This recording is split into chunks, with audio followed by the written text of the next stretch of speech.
La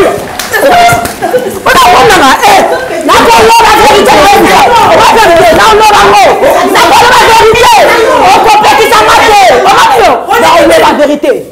La voix du peuple, oh, la voix du peuple, oh, si tu es bien, oh. Vincent Chilouizi, étoile de la presse. La voix du peuple, toujours longueur d'avance. Les informations partout dans le monde. La voix du peuple, toujours actualité, la actualité. La voix du peuple, maman n'a pas oh, yango.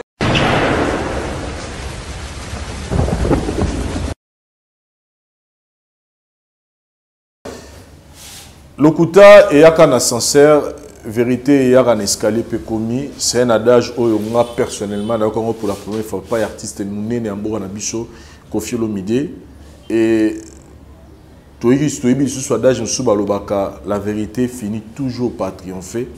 Et mensonge et garda bandeko belé na captivité et garda bandeko belé na prison, il y a culpabilité. C'est pourquoi Bicho, la voix du peuple, on s'est décidé dans cette émission to aider bandeko na biso o bazana ba secret ba vérité o ba bomba o eza ko ronger ba vie na bango et kanga bango na captivité. Nous avons créé ce plateau vérité en face pour na ko aider bango ba se décharger, ba se libérer pour que ba mener vie na bango en toute liberté. Chers amis téléspectateurs, bienvenue dans votre émission Vérité en face.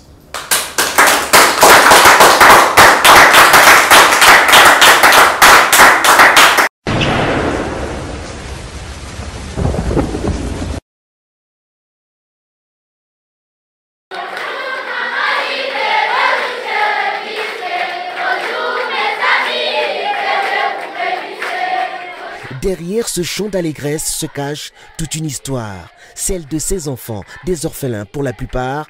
S'ils n'en donnent pas l'air, c'est parce que leur prise en charge est totalement parfaite ici, à l'orphelinat Marie-Olive Lembe Kabila. C'est le plus grand orphelinat que connaît la ville de Goma, avec plus de 300 internés. La visite de Marie-Olive Lembe Kabila, leur moment à tous et à chaque fois à leurs yeux, un moment de bonheur. Cette courte prière est tout un symbole. Dieu de miséricorde a décidé de les confier entre les mains de Marie-Olive Lembe Kabila qui pourvoit à tous leurs besoins. La présidente de l'ASBEL, Initiative Plus, fait le tour du propriétaire, question de se rendre compte des conditions de vie de ses protégés. Ces derniers ne cachent pas leurs sentiments. Qu'elle puisse continuer avec ses œuvres si magnifiques pour nous, enfants orphelins orphelines, et pour toute l'étendue de la RDC, qu'elle puisse pas cesser avec ses œuvres, mais qu'elle puisse continuer. Mère de famille, Marie-Olive Lembe Kabila sait ce que vaut la vie d'un être humain, de surcroît celle d'un enfant. Je suis passée aujourd'hui juste pour vous saluer et vous voir encore. Hein?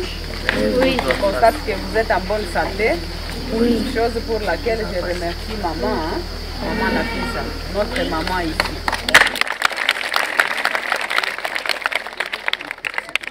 Leur faire oublier des souvenirs cauchemardesques, faire rayonner dans leur petit cœur une lueur d'amour, Marie-Olive Lembe Kabila s'y emploie et rien, oui rien, ne semble pouvoir l'arrêter.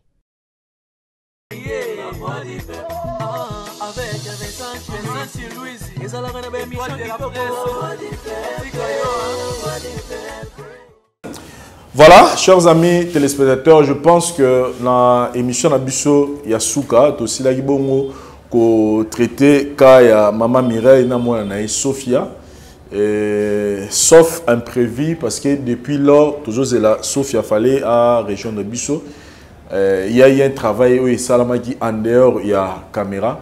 Et normalement, elle devait être là pour que tout mais là on commence, elle est toujours en route, mais on est obligé parce que nous avons un cas où il faut tout l'andela lelo, on est obligé à traiter dans nos cas et ce qui a aussi je pense que tu rejoins pour quelques minutes pour que après Sabino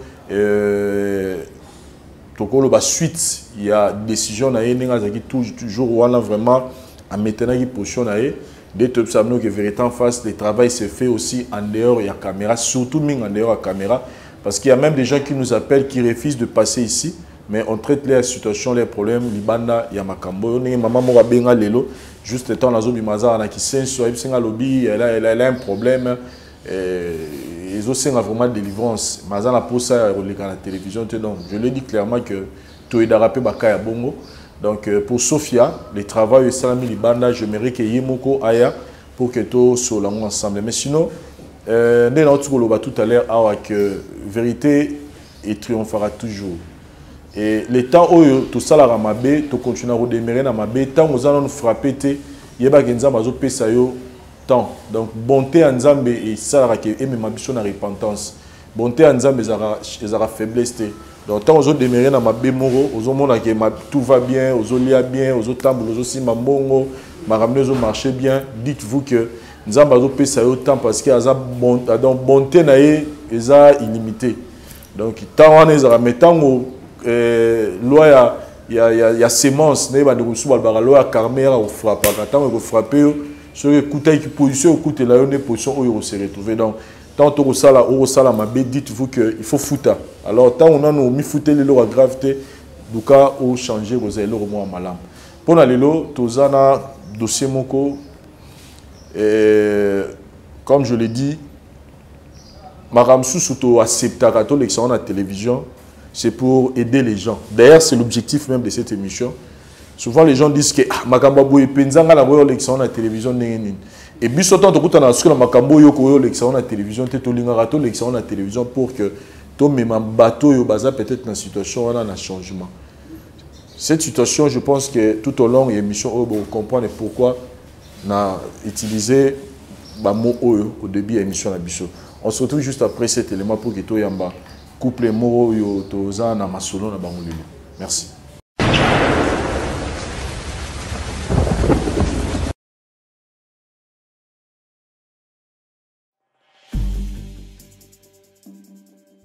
C'est vrai que la classe est la différence, mais cette fois-ci, la classe en chair et en os à votre disposition.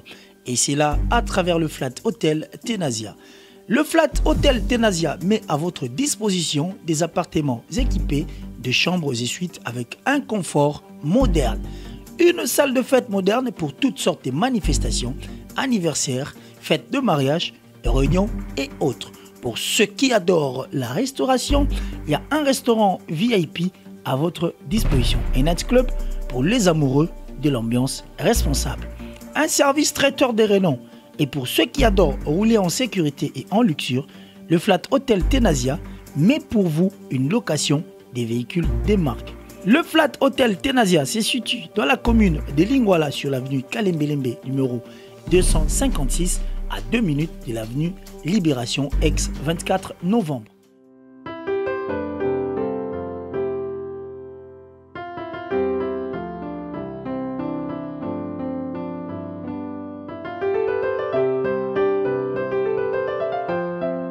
Le Flat Hotel Tenasia, la classe, la sécurité, l'assurance en chair et en os.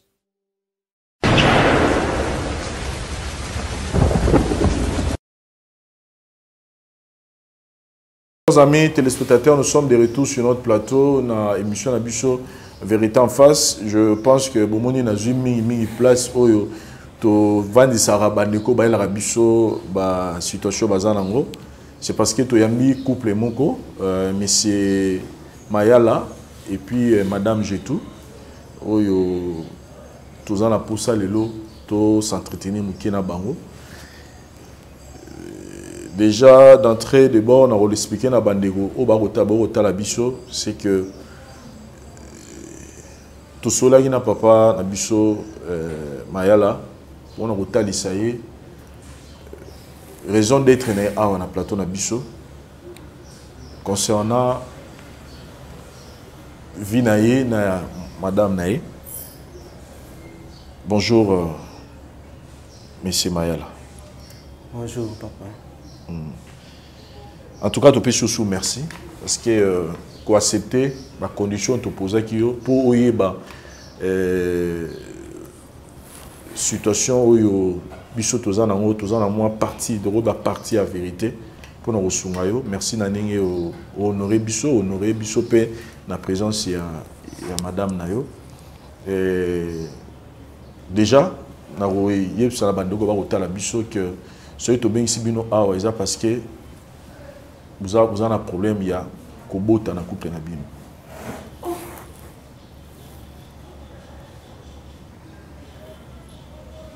Vous avez un problème ya kobota na couple na bino.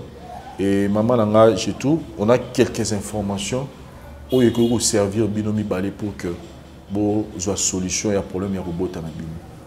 C'est pourquoi tout le monde qui n'y a sur tout ça la lelo, ne na sola ina papa na mobali na yo, c'est que n'y a sur tout ça la lelo fait à la filmer pour na intérêt na yo na yi. Maman, vous donnez comme si nana, pour nous on a plus son nana mobile na, comme on dit, ba caméra vendi. Papa, continue. Donc, Nabi Kaza s'est pris dans mais ils ont problème pour moi c'est là. Ceux qui n'a s'est trouvé place parce que pour nous ils ont peu dignité au salon. Mais le combat que vous pouvez une solution, voilà pour laquelle on monte en Nazar. Donc Nazar va penser une solution par ailleurs. Mais ce qu'on va tout détail mususu, to mettre tout na début no mi balé, qu'est-ce qui se passe au besoin comme information de ça là que besoin la pousser à concevoir mais bana bazoya te. Étant que mon bali. Bon, en fait, ça m'a couple donc ça permet la média. So moni na permettre que na ko na niveau ya média parce que c'est un juste que non ou ça na solution pour pesanga. Tu vois? Donc en fait ça na mana petit à olo bangote devant média muta comprendre ya ngana mwasi. Bon, je comprends que vous ne pouvez pas exposer votre vie privée. Oui. Ça, je respecte ça. Oui. Et surtout qu'ils ont un niveau de la caméra. Mais c'est que le objectif de Bisso, ils ont exposé tout mais ils utiliser l'expérience pour avoir moyen, il y a solution pour la bande. Et là, comme il faut servir un peu d'exemple. C'est pourquoi tant que nous se retrouver peut-être en situation où vous avez un moyen. Je voulais juste savoir, pour ne pas entrer dans les détails, mais est-ce qu'il y a des problèmes au Mexique on a des détails peut-être parce que quand les Araki, moi ce n'est pas un problème. Les Araki, quand on attaquait plus les femmes, mais les lots avec la technologie et l'évolution de la science, on a compris que quand il y a conception et il y a stérilité plutôt. Et où tu n'as pas à mobile. C'est pourquoi c'est la simple question que j'avais posée. Est-ce que toi, personnellement, tu as un problème? Ou bien il y a un gambe ya maman ou bien vous avez un en fait,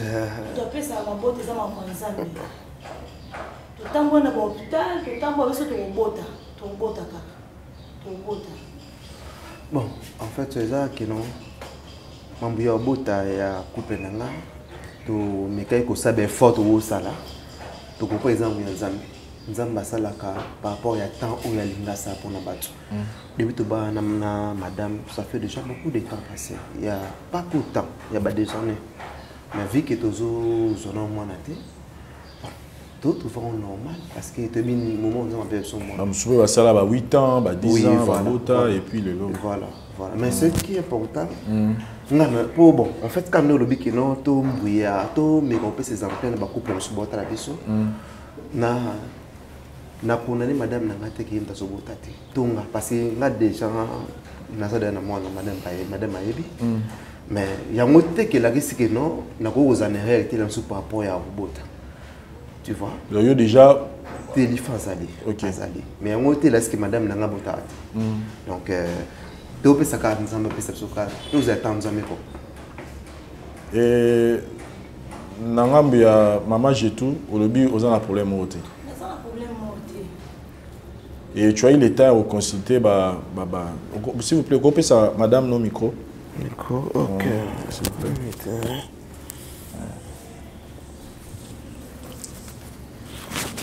Voilà. Madame Jetou, n'a tout nappé personnellement, il y a lobby que si j'ai bien compris, l'assurance n'a déjà le besoin qui a beauté déjà. C'est vrai que la stérilité secondaire peut exister, que Moutarosa n'a pas beauté qui après a commis stérile. Mais au moins, lui, il s'est dit que comme déjà beauté qui avant relation avec nous, donc c'est que pour mes amis. Mais il y a un peu ce que vous avez moi avant avant beaucoup tanaye. Te on a boti na te. On a boti te. On a boti na moi te. Et nengo tambola pas ba gynécologue ba ibso gozano na problème te. Ba ibso na problème te no bota na pas bota maman Nzambe. On a problème ta moté. Il pas un problème, tu n'as pas un problème. Vous assure? Oui. Tu as un traitement. Tu as un traitement. C'est ma tendance. Parce que tout qui même église, tout qui même dans le niveau de l'hôpital, tout ça même, tu dis qu'ils ont un peu. Voilà. Nous avons dit que nous avons parce que nous avons la piste moko, nous avons j'ai été contacté par quelqu'un au courant de la situation à Bino. Alors j'avais voulu d'abord dans la Bino pour ce qui peut-être information peut-être Bino et vous allons peut-être importante et puis après on peut voir comment on peut vous aider. Na kepi soupa ya maman vous allez quand même intéressé à regarder nani yango azana information mo concernant problème de conception na kuta na dine. Ah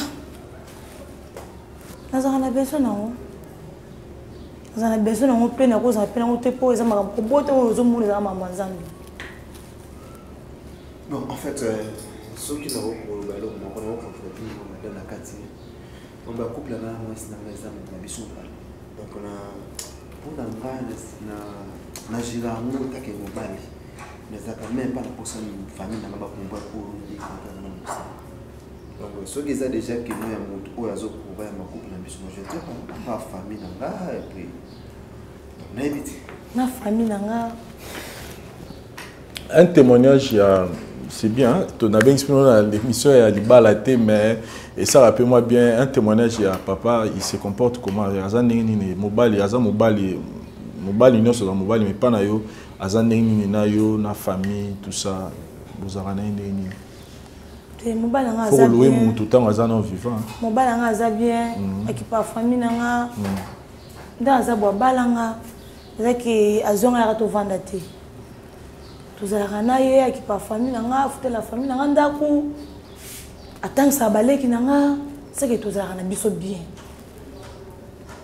Vous êtes vraiment bien. Oui, tous les gens pour moi aussi. Oui, vous êtes très heureuse dans cette banane. Nous surtout. Et là, ils ont kaka. Et mon frère est de ton côté. C'est qui cette femme?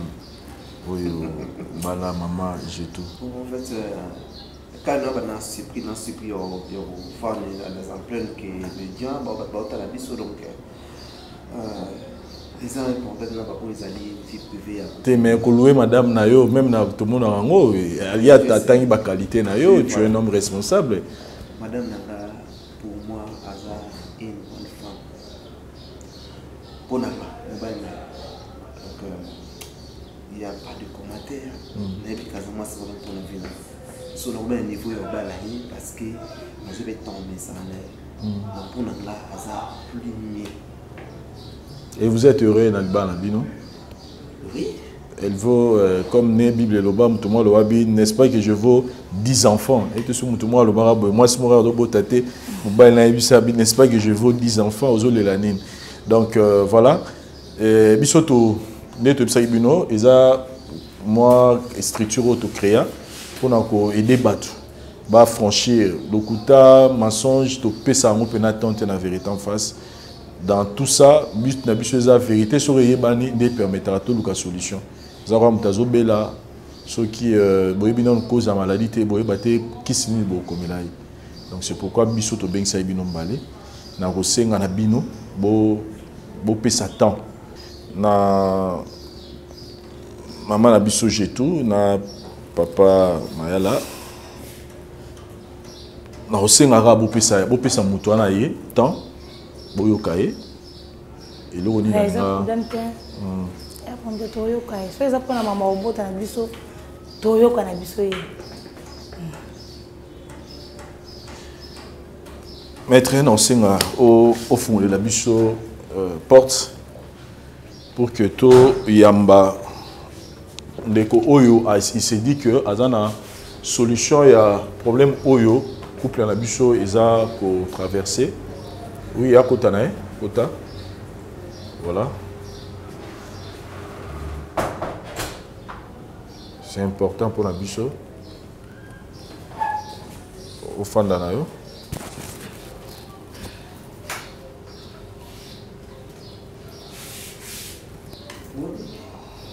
Mutongo yeyo.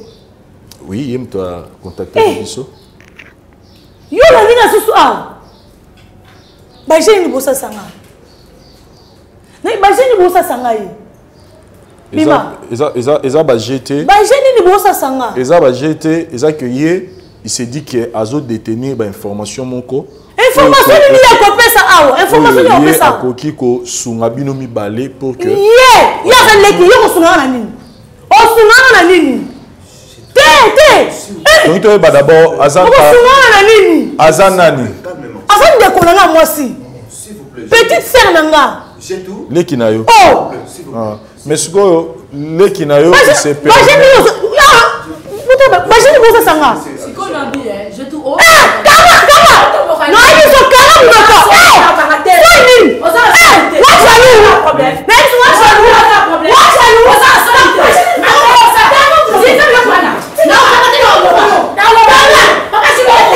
Zéla, s'il vous plaît, s'il vous plaît, s'il vous plaît, s'il vous plaît.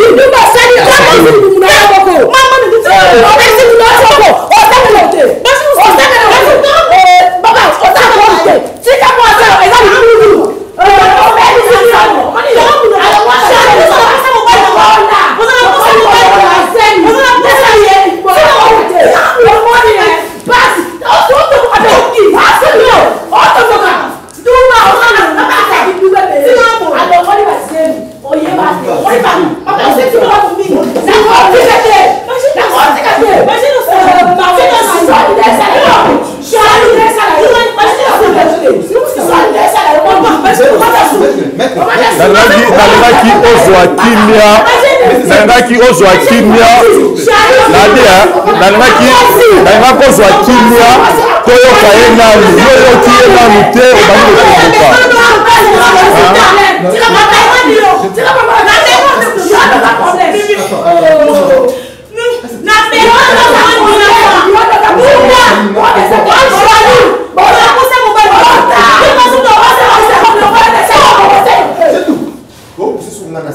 alors c'est carré au niveau salinga après plus de ça dans le niveau de la TV aux autres salinga tu vois mais 10 années ngala lengaki toyoka ye nanu mama jetu toyoka ye nanu parce que bozwaye nalengaki toyoka ye nanu apesa part na explication omoni ke azoloba ngo ya likolo soki yo pesi ye tante toyoka nini parce que aza ndeko na mwasi tonga toyoka ye toyoba ba motivation na ye eza nini pourquoi nakopesa ye tante non silika comment est-ce que silika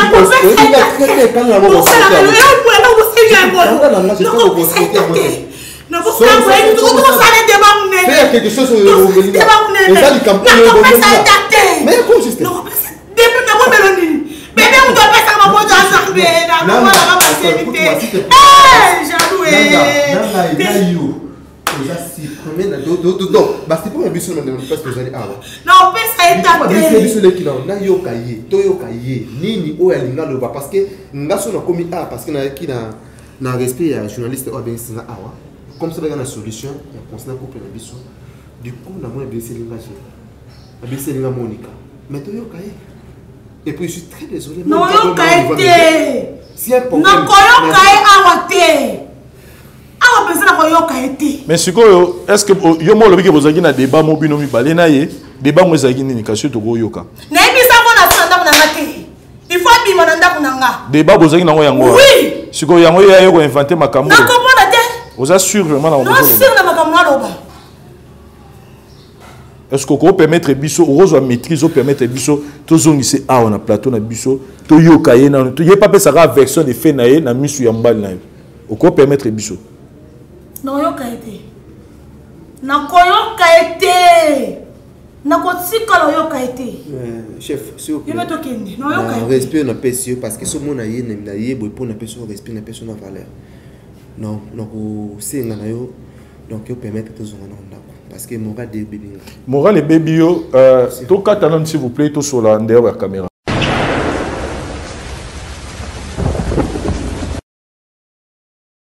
Vous aimez toutes ces chansons et vous les connaissez par cœur. Gizmawete vous invite à son concert live. C'est 30 septembre 2022 à l'Athénée de la Gombe de Kinshasa. Entrée $10, $50 pour le VIP et $100 pour le VVIP. Les billets sont déjà disponibles au Rotana, Serail 11-13, à Kintsuka Beach, Rond-Point Beaumarchais, Restaurant Ubuntu, My Glow, à Kintambo Magasin et à Kinshasa Branch. Gizmawete à Garabinana.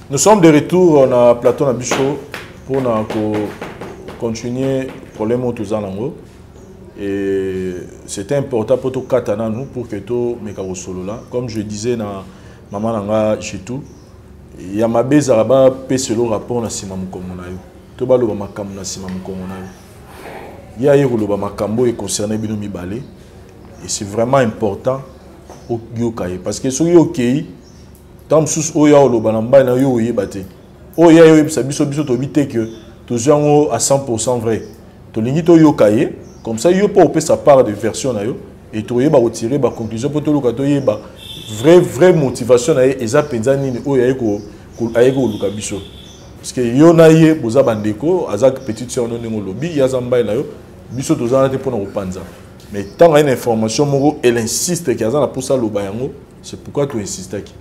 Donc, merci Ndegonanga Mayala. Bonjour. Bonjour, papa. Nayambio Lissus na Lisolo na Biso. Monica.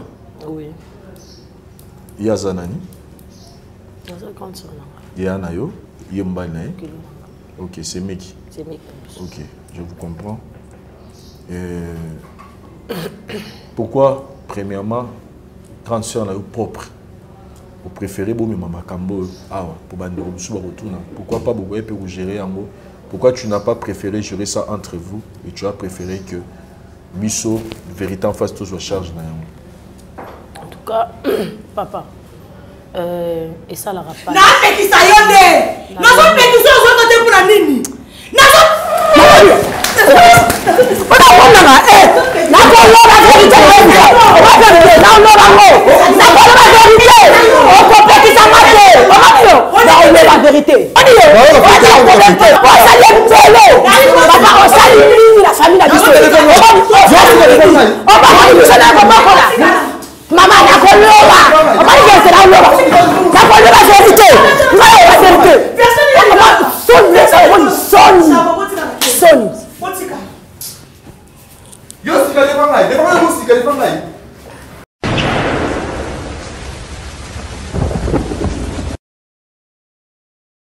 Voilà, merci beaucoup. Bandegobo Rota Labiso à travers le monde et puis dans l'équipe Labiso à conseil. Parce que normalement, pour Binobo puis ça conseille bien et c'est un rappel ce qui se passe. Nous avons voulu d'abord procéder en haut et recevoir la main. On se retrouve dans une situation où il y a que moi évolué dans l'émission Labiso dans Kimezate. Mais pour un souci à Kusunga, parce que Bandegobo Rota Labiso peut participer activement. Na ba conseil, na ba commentaire, les boutiques à rato, les bobins à rabiso inbox. Il faut voyer ce qui se passe réellement dans le problème. Il y a de rabiso Mayala, na maman Jetou, de rabiso Monica, Monique, aïeko s'est présentée. Étant petite sœur, il y a Jetou. Tous un peu moins confus. Je pense que va nous retrouver un peu confus. Comment petite sœur aïe Kobeta Masolo Oyo. J'ai tenu que tout solo pourquoi? Parce que monsieur Jetou, monsieur Maya Lana, madame Jetou, on n'a pas pu le maîtriser. Je pense que tu vas continuer dans la caméra, mais tu as Jetou. Et plutôt Monica, situation, en fait, ils ont Penzanini. Qu'est-ce qui se passe? En fait, papa, et ça a capable. Aux amobali, aux appels à bande quoi basi ngai, tous appels à quoi mobali, les tous ans. Tout le monde basi 4 mobali encore. Et na mêlé tellement longtemps, ça fait longtemps qu'il n'a supporté ma amour. Mon j'ai tout atamoli bien té, azan de konanga. Atamoli bien té. Soko moni na komi na ba niveau, ya boye ko sa vérité boye. Je sais que famille peut-être bakoloba baini et tout mais bango moko bayebi ke ndeko na biso aza bien tasi libuna ese beba na ngotolo bango bongo bolimisa ngapo na terme na yina ndeko na ngate na lingake mingi mais na moni pasi ya papa eleki mona mobala bato akondi ya balaka yana nga bongo te abalaka e bongo te ya tozaki okola balo yenge kopesa biso conseil pa papa ya yo karate ngala kenana nga mingi nzela nzambe ye asaka ka ba boîte banini tout ça oya kolongola zé oya betela nga ya tika bota oyo otelo ozoki tout wana problème tika omoni te kolongwa kaka na problème te liwa liwanga fasiko azoka ba raison mo boza ta sens te na zona gêne tout ça aka alongoli jour na ba période mo alongola ba na moze mo ezaka mapasa ndi compliqué ka makasi et à partir ya wana les docteurs ont moi concevoir les sources exactes. Et ça, c'est quoi qui la famille. Alors, mon bali a bali et tout bon. Moi, j'espérais est-ce que M. Sunza m'a causé un miracle. Et ça, la marque. Que Moutou Batuate Pepo, Boinza, Batia, ils ont calculé. Mais ils ont ouvert là. Mon bali a dépassé ma bon. Mon bali a sungi biso mingi, papa. Il a motivé un mingi dans la vérité. Moi, mon bali a sungi biso mingi. Attends ici la classe. Attends ici, bande konangai. Alors, et les qui? Et les cas dépassé trop, il y a un moment qui trop c'est trop. Il faut embêter la binoli solo yo, batu bayuka. Mobile wana alukanzia na mususu. Ezalaka nango batu babalanye simbi pété batiki. Sinon akokufa bongo akotika la kubota te poya na nga obota te.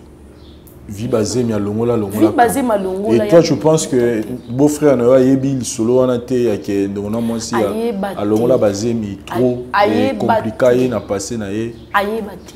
To beteli mutu moko beteli solo mutu moko beteli solo ngala bomba ngo pepo ponga zaki mingi pocha yaya azaki mingi na ndako yebi pena ba nombre de fois bazé melo na yebi nombre pe eleke belé na eleke belé na koko compter na ba o compliqué na ba o nzamba sala game sous dernière chance a saisir ça ngote akeso alongo les compliqué lisusu ndo moni asuki bo ozomo donc atamboli vraiment ma belle atamboli bien te ya nanga tamboli et pour na yo ndeko mobile azo mérité makambo souffrance wana te ngala sambela nanga to luka nzambe omoni ata toza ba sans tout mais d'autre part conscience comme ko reprocher na combien non tu vois au monde moi mbala bato avandi na salo avandi le boko la tama poani azo dépasse moi na azo bazo espérer azo faire espérer ne lo moko eko sala makate ya nanga ozani souci. Wow. Pour le meilleur et pour les pires. Avant tout le les pires, on a photo passer à moi ou comment, je ne sais pas. Tout va passer à Mobali, je ne sais pas. Je préfère passer la parole à ma conseiller. Mais qu'est-ce que vous pouvez dire par rapport à la situation de notre démarche on a besoin moi aussi et Tamboli on a besoin na Mobali nae. Qu'est-ce que vous pouvez dire vous aussi gérer Bissonini par rapport à la situation. Merci.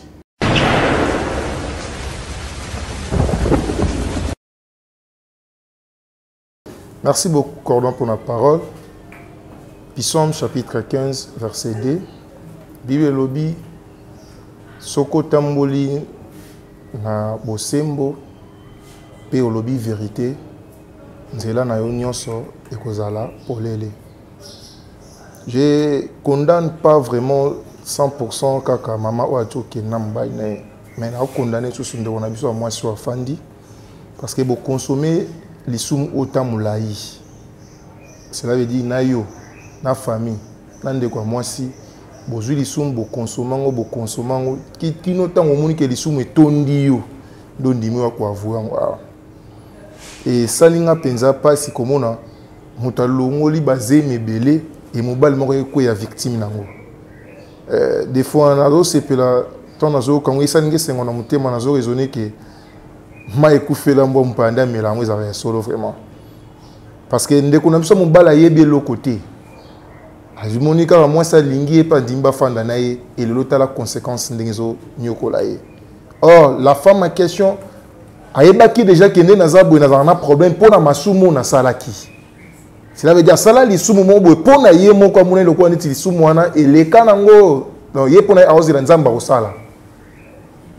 Ezala mama nzambe akosala te délivrance eza conscience ya moto. Ton conscience ya moto esali nde moto azwi mokano aloba sikoyo ke naluka délivrance parce que asumukaki koboma mutu ntango ozwi deya zemi ondimi oke elongo eza koboma mutu eza moko te ebele e soki na kati ya calendrier ya nzambe asali ekabota bana na 5 to abota 10 to abota 100 ndenge ya longo na nombre ya longo elaki seka 6 ebana ni nyonso e soki mpe na nombre wana kabota oyo alongoli wana azali na bana mosusu esenge babakisama seki moye babakisama eza sute parce que akonsome lisumu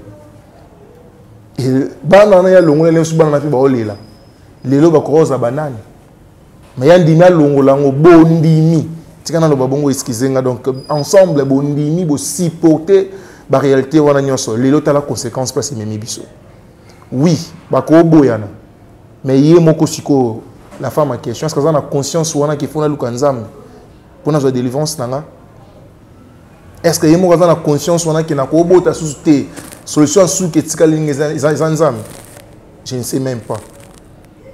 C'est le temps pour naïe. Na kana ikuta zara pour naïe bise directement. Ils attendent pour naïe kueluka nzambe. Soto zongi na mamba l'état. Ata bo abande ko so ko funda yo za mwasi babala so ka fundi onengo lobi boye bebisi libana ne ba okango nan. L'état aussi mbona na simbio no parce que bebisi libala bato. Aza mwasi babala officiellement. Donc nzamba pambola bino. Merci beaucoup.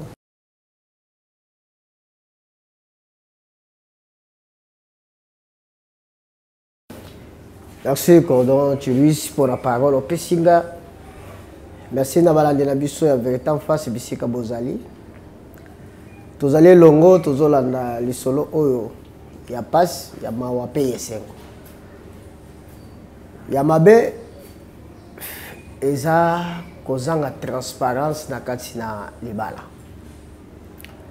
Bien aimé dans le Seigneur, libala faut que vous soyez clair quand vous vous engagez. Clair, il y a une étape où il est cas, où il y a des conséquences dans le bala. Et à l'isolo, de konabi soye nango, et tungi sebingi na kati na vie nae, atali pe bolamu ya mobali, ou asale la bango na kati ya liboto. Ce qui veut dire qu'il y a pe na souci, kende kuna pe akoko bota mwana. Mobali oyo na nyoso azosala la biso azo ata mwana na ye azeli a monité le loi ndimi ko ya kwa vouer yango ko talisa mobali oyo makambo elekaka na weleka ava ba contacter libala. Bien aimé dans le Seigneur, soto kena mukanda na Exode chapitre 23 otangi na verset 26 Bible loloba ke il n'y aura pas une femme stérile ata oya ko avorter aozala te. Basi nini bazoloba ke bakozala te eza basi oyo bavandi na kati na makolo ya Yesu. Basi oyo même yo muto ozolanda nga oza stérile demeurer na kati na présence sans âme. Si il n'y a pas une cause oyo rendre yo stérile Zamba akopesa yo. Même s'il y a une cause soki na munoko na so tubela ondimi koyamba Yesu lokola mokonzi mobikisi okobota. Le mal est que nous commettons des bêtises ou bien to commettons des bêtises na kati na jeunesse na biso mais to tombo ba bêtises wana comme lokola ba qualité lokola ba réalité moko ya bien zoka ne eza na conséquence landa kasima na yango. Oui, ozalaki ne sengo na tango zolongola bazemu. Et j'ai ma conséquence peut-être ma trompe, j'ai ma problème. Mais mingi ce sont des innocents qui subir conséquences.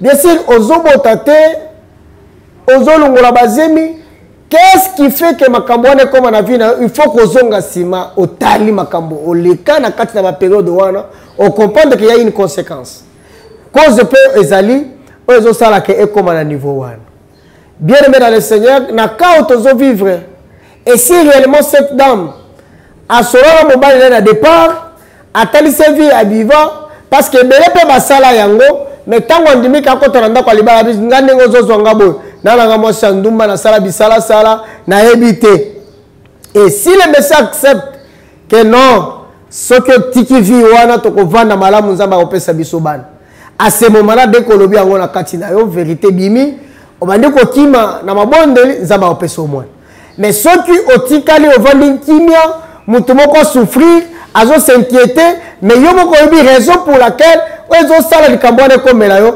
non là cause la te que nzamba ko sala wana komi solga ya pamba ozo chama kelele panza metango atala kati na azo mona de lembo satana na kati na vina yo amona makila batu moko boyezo ganga azo mona makila moko ekundama ole yelengeza la batu aminene lelo bien aimé total la kavina biso avant au s'engager dans likambo songolo. Ma sœur, je peux te conseiller de te dire ceci. Libala est sacré.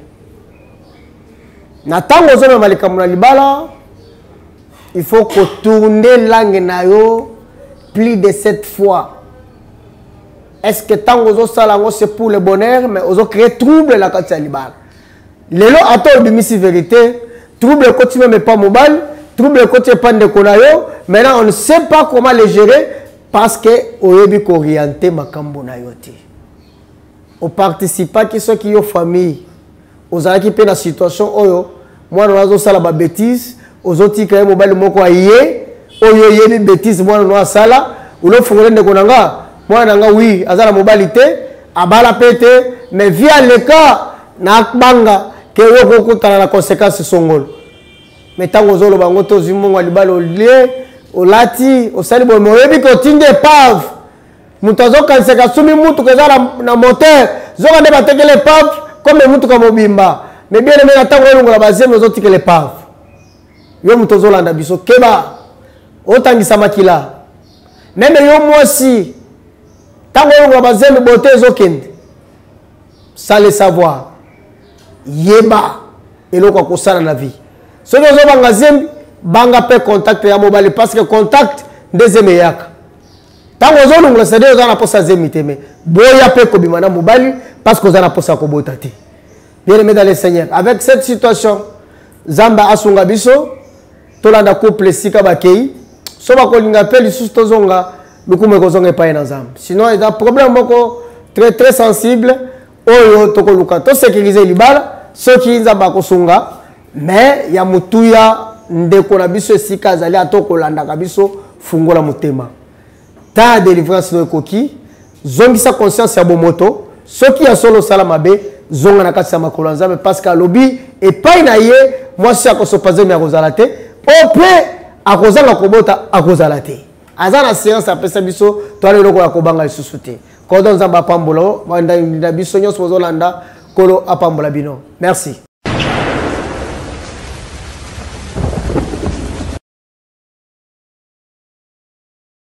Voilà, chers amis téléspectateurs, merci à l'équipe Nabiso et à Concert. Vous avez vu qu'aujourd'hui, on a donné parole à notre pasteur et puis à notre frère Serge pour que tout Mimango na lumière et à l'Ilobanzambe. Pour nos mamans et le reste, comment on peut faire parce que notre Bibiso vérité en face, tu as à Panzati.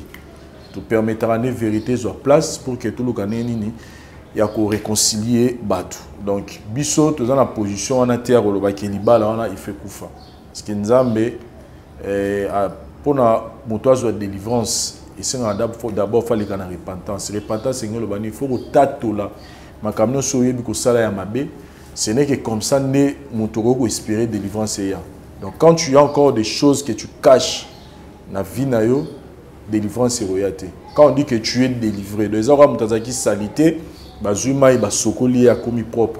On ne devait pas propre avec salité sous nous c'est que commis nos propreté. Donc, dans la même situation, vous avez dérangé peut-être Bassal Nzambe Belé, pasteur Ngaïboé, prophète Ngaïboé, apôtre Ngaïboé. Est-ce que tu as eu le temps de tout avouer? Est-ce que tu as eu le temps de pas seulement quoi avouer, mais que tu as vu peut-être les autres kangayo na captivité?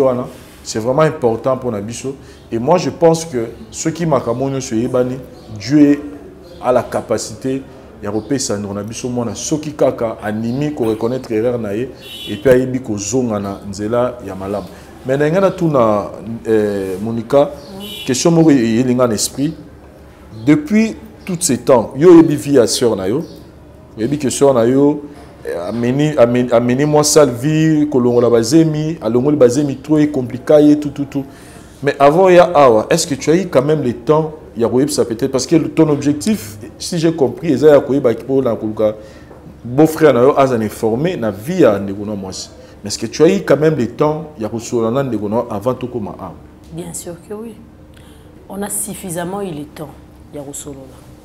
Et d'ailleurs il y a là un mois tout ça la débat. Tout ça la débat un mois mobimba chaque jour na tumisa ka grande sœur. Sola na moi na mobile na. Yebisa ye na ndenge ya chambre na ndenge ya mbeto ya calme alinga ko mingi. Akolimbisa yo et puis bo luka façon mususu bo saela makam. Ki moi mobala ba tuna yebisi na bitala ne mobile na zokonda. Mobala na eboité. Mobala zokonda aussi la point ni souci azo dépasser bambongo. Est-ce que bambongo ya dépasser na bisi parce que bambongo ya zo dépasser wana bo conseil na projet musulo bité. Mettant des autres yo yebi ke bambongo ane ke les pertes. Mettez. Donc je comprends pourquoi tant au côté qui a Silika azuna décision à bengana na ndaku na ye parce que à mon avis que choc l'équipe mine c'est-à-dire la pression l'équipe mine c'est là elle a bien pression.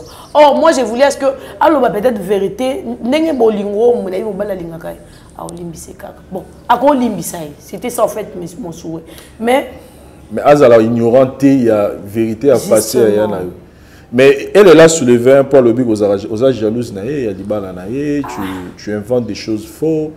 Parce que oui, bah passer va passer conseil, mais est-ce que tu garantis des nuits sur tous les gens que nous sommes yo lobby qui allons là baser mes affaires parce qu'il y a le bar bima. C'est vrai qu'abimi na kana na soulevé qui. En tout cas, vous évitez sacrifice, vous évitez sacrifice tengo na sali na ti bango ba kuma na niveau ti ba bala vous évitez. Combien de fois on a bombi ya na makambe. Les longs on a commis jalousie. Combien de fois que makamuna ye mobali na koya na benge ya zonga mbango mobali no za a akotika makamwa ye mbango azonga azokosa na kokosa combien de fois elle est seulement ingrate ngana sali na idée ya kuboma vie na été ya kobebisa libala na été mais seulement ayebi combien to sur la makambo combien de temps on a eu à discuter sur ça ya kosona to so nga bina otika te ti okobisa mobali et aoyebiseka te na mona esusa bato ba condamné ngai te dans na posa ba kamona pété mais posa na ngezala kinde aloba nde vérité ya mo entraîner na mbane ti mo ina commission opana parce que nazo yibate no yibisa.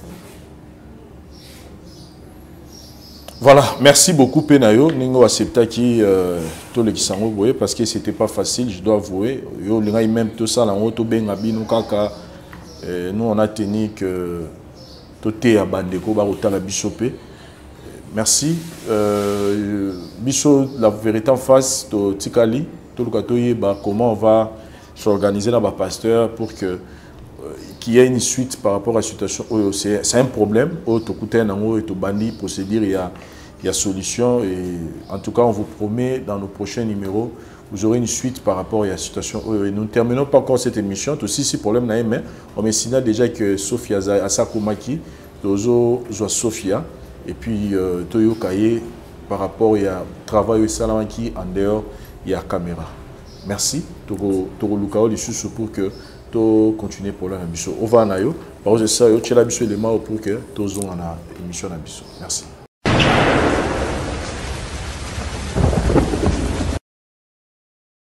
Sacerdoce erata jamais erata. Zamba Pambola Bino, Ezato Pesino Kaka message, Kayum Tozo Landa. Dieu a permis tous à la Anna France na Katia Saint-Denis. Makambo nzamba zo sala na Saint-Denis place tous na siège eza makambo belé peut-être aux qui informé té. Bible lobby il est le même hier aujourd'hui et éternellement. Na zone di manzambe wana wa salaka. Ezamba na bi yaka ana Saint-Denis et makambo belé zo sala zone l'adresse. Peut-être on va quitter son adresse. 9 rue de la Poterie. Nakata Saint-Denis. C'est facile. Aujourd'hui, on a gare à Saint-Denis. Gare à Saint-Denis, aux 8h38, au Kitty, la deuxième arrêt, Delaunay-Belleville. C'est là où je suis. Mercredi, service sacerdotal. On a un problème aux Otungisa. On y mara loi prophétique. On y mara nzamba bikisaka. Mais quand on zambe nangai. Mercredi, tozawa 14h, service sacerdotal prophétique et bandit. Dimanche, à partir de 15h, adoration et louange. Et ils appellent service prophétique. Donc partout d'ici, vous allez, on va dans route. Ils ont invité dans dimanche. Il y a un dimanche. Toku Misanzamba ensemble. On a les Kamozo Batena Salanine. Viens, je connais ce Dieu-là. Il est capable de changer tout. Au nom de Jésus. Il y a une image à Mangengenge, Tozana Mangengenge, la loi surnaturelle, toujours croire dans Zambewana. Vous en avez déjà mercredi, dimanche, Toza Awana, Saint-Denis. Zoa numéro Yangwana 07 66 27 40 0D. Numéro Yangwana. Kando Zolanda Benga.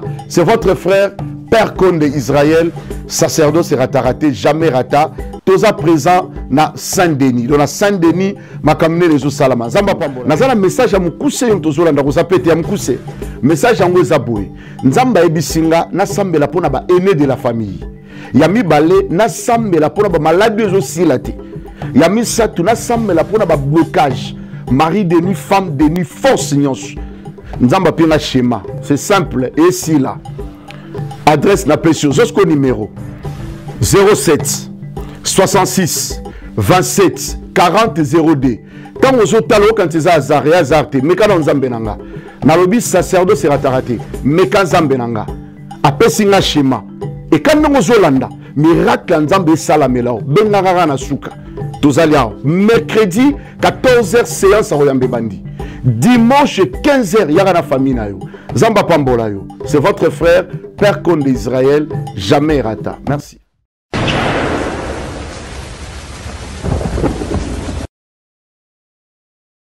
De retour sur notre plateau, Bandego Balandi, pour que tout solo là, le solo et Sophia, je pense que tout le monde, je peux dire 95% à Batou, Bazaki un peu décis.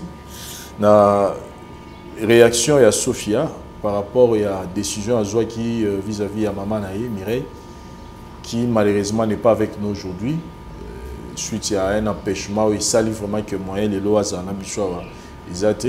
Mais comme c'était Sophia qui était plus concernée, Sophia ni mutapé ça yibisonyoso pas si jour wana ya ko boya ko limbisa mama. Comme on vous a dit, il y a un grand travail qui se fait derrière caméra. Et là, on est avec Sophia pour tout le gâteau yeba. Pour une fois, qu'est-ce que Sophia nous réserve comme réponse après tout ce qui a été dit, n'a pas commentaire, n'a pas appel, n'a pas conseil, n'a entourage, n'a pas sur ta vérité en face. Sophia Lobini, le bonjour Sophia. Bonjour papa. En tout cas, tout ce pays que Zol sous le lot awa pour la disponibilité à Tanayo. Je pense que toi-même tu as eu le temps de lire les commentaires et tu as vu comment les gens étaient un peu dérangés. Et après tout ce qu'il y a eu comme travail, n'a part n'a biso vérité en face, n'a entourage nayo. Qu'est-ce que tu es venu annoncer aujourd'hui à tous ces gens qui nous regardent dans la télévision? Eh bien, merci papa Vincent pour nos parents. On a vu tant et à tant le message mis en photo. Ezaki na fille moko boy na sola ki na ye a expliquer nga histoire na ye maman na ye pari ba boire ki maman na boire ki ba grand ki maman na ye ti par après mais alim say maman na ye na vu ba message ya batu ebele y compris na part na bino la lelo na yaki ka pona ko signaler que non ngai na maman Mireille problème exactement Mireille sa maman nanga. Très bien. To régla qui déjà ma communion surtout et puis na limisa maman Mireille. OK. OK, bon. Maman beaucoup quand même pour naïe. Maman beaucoup, ouais. Merci beaucoup. Exactement. La ligne profiter quand on le bamoke pour na battre tenir na rivière makasté parce que ça ba moment où on a traversé qui c'était pas facile directement. Maman Mireille s'est présentée dans l'imbissier directement.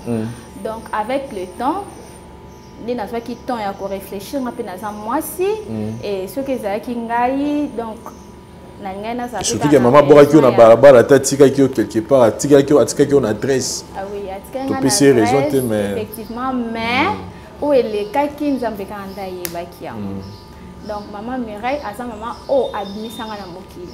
Très bien. Donc naza na eloko kozala na kanda na maman Mireille te na tenir ye ba rigueur makasi te.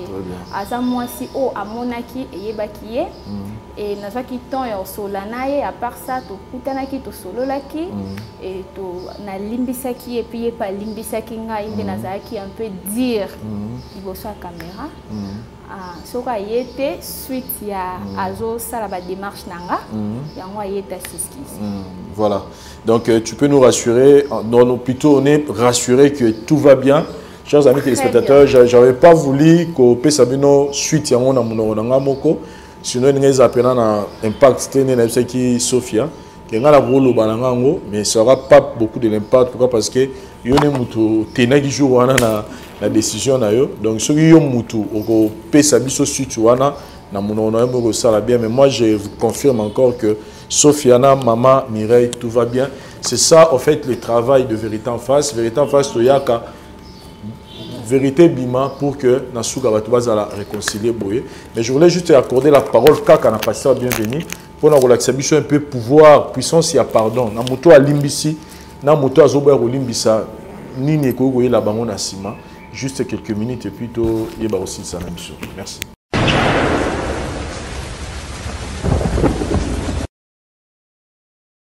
Merci beaucoup Cordon pour la parole. Quand on a outi koloba na émission outi koleka. Eze sengo makas même na lola tango mutu moko bongola ka motema ezala ka feta munene. Lokola ndeko na biso mwasi azongi si motema sima atali peut à comprendre que c'est la vie. Vie dans la réalité belé. Tokola kapeka na sena ngolo nzambe. Soki kokola mutu dépendaka na liboto ya botami ba musu balinga bakola te. So tokola ka ezana grâce nzambe. Ezana mbongo ya mutu te na mayele ya mutu te. Mutu na destiné na ye. Ana destin na ye nzambe a traça pour la tina na ye. Mais na apesa toli na ba ndeko basi. Cantique de cantique ezoloba ne provoquez pas l'amour avant l'heure. Ce qui est moni ko komeli na noté koluka na mibali te. Tango zoluka mibali zeme yaka.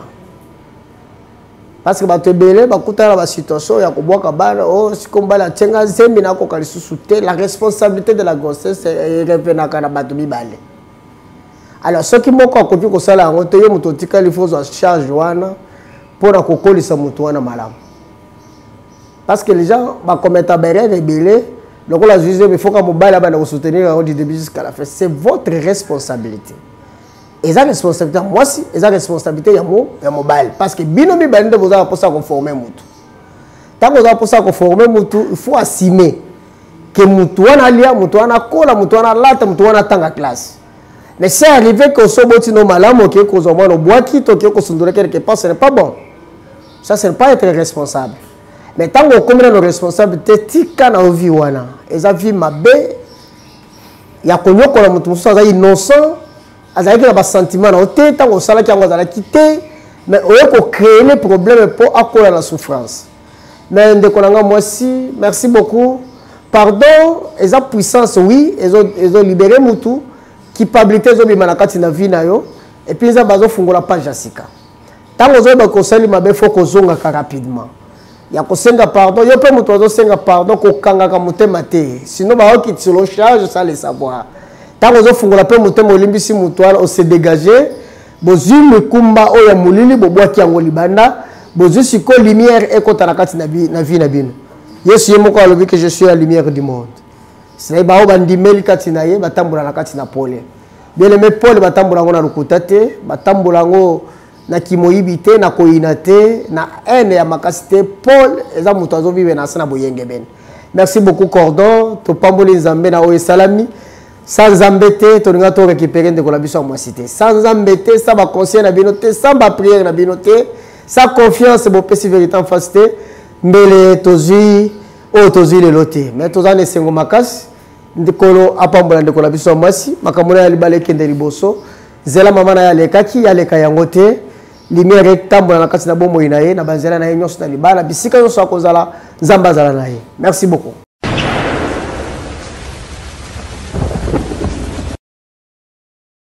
C'est bon, merci pasteur, bienvenue. Merci na babone nyonso oyo bozuita Rolanda biso lelo premier cas tozaki na ngo to traité na noté to six situation té puis mais aussi six situation ya ndona biso Sophia. Merci na équipe à conseil, merci na équipe na biso technique Pauze Sayo, David Wantesa. Et merci à tous les abonnés. Comme je vous l'ai dit, continuez à vous abonner à la chaîne Abisso, dans la région des grandes familles. Tout Matali Soussou. Et en tout cas, la bande de retour à telle émission à Monique qui a tiré par Naye. Tirez la Abisso à commentaire Nayo. Et aimez PK émission. Si vous pouvez en commenter, mais cliquez là sur la j'aime ou en tout cas, tous en avons besoin pour que Moussala Ouekene toujours le bosso. Et merci. La bande de retour au Tali tout le monde l'année prochainement. Bye.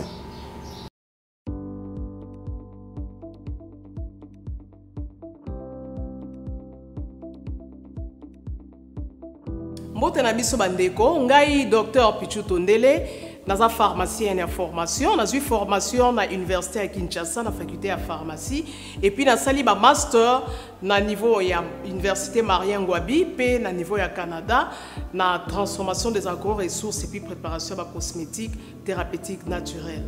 Dans le œuvre dans le laboratoire CRMTA ou ezali laboratoire médecine spécialisé dans la production ya ba phytomédicaments, c'est-à-dire ba kisi ya partie ya banzete na biso ya Congo. Ba kisi nyonso o bozomona awa na CRMTA et subir ba essai toxicologique et puis ba essai clinique ou ezo ça la différence na biso na ba tradi parce que et subir quand même moi ba étude et belé et puis ba kisi o eza na CRMTA ezali homologué na ministère de la santé, c'est-à-dire ils ont la autorisation il y a mis sur le marché na niveau ya mboka et puis libanda ya mboka ba kisi oyo tozo produire na CRMTA et koki kokomama na n'importe quel médecin partout à travers le monde.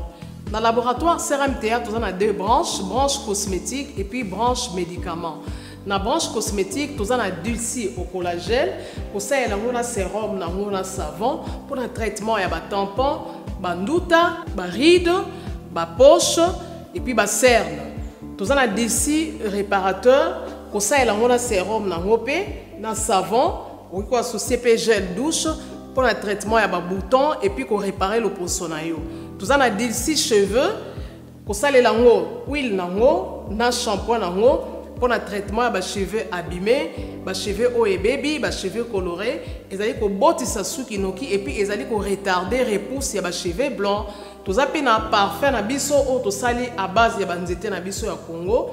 Spécificité nango ils allaient ko kitisa yo stress na kati ya nzoto. Na branche médicaments tous allons na méamycine, sirop comprimé, ou ils allons kiss na biso ya ba mib, ba levure, ils ont anti-poison, ils allons traiter ba problème nyonso. Il y a les boumou, tous allons na kiss na biso diazostimule, ou ils allons traiter ba différentes formes d'impuissance sexuelle, tout en éjaculation précoce, dysfonctionnement érectile, manque de libido, azospermie, tous allons na kiss na biso zingenalis, suppo, na comprimé. Vous allez traiter différentes formes, il y a hémorroïdes internes et externes, ils allez régulariser le cycle, il y a maman, vous allez kiss nabiso sensifos, vous allez kiss il y a malaria, présenté sous forme de sirop comprimé, vous allez kiss nabiso méamycine crème, vous allez traiter différentes formes, il y a maladie, ou il y a ploposo, mycose, ou c'est la na makolo ya bana mibali, maladie empêchement palata et pas ya bana, na maladie msou ya loposo, vous allez na diazolex, ils allez traiter différentes douleurs rhumatismales, douleurs ya mokongo, paiement, allergie au pollen, ils allez pommade tongoli kombo ya papa na biso tondele diazolo, tous allez na médecine crème ndenge na tamaki, tous allez na allium, où ils allez kiss na biso ya tension, ils allez pour traiter hypertension, tous allez na borex, où ils allez ko bombisa système ya papa, ils allez ko komisa yango mulai pe monene. Tozali na menga kiss na biso ya makila oyo ezali kozongisa makila na bato oyo baza na problème ya anémie quel que soit sorte type ya anémie. Et puis tozali na tisane docteur Maxon oyo ezali tisane na biso ezali kotraite bamyome bafibrome bakyste ovarien et puis basi oyo baza na problème ya kobota tozali mpe na diabéine oyo ezali kyste na biso ya diabète et puis tozali na antipoison na biso oyo ezali koneutralize poison na kati ya makila.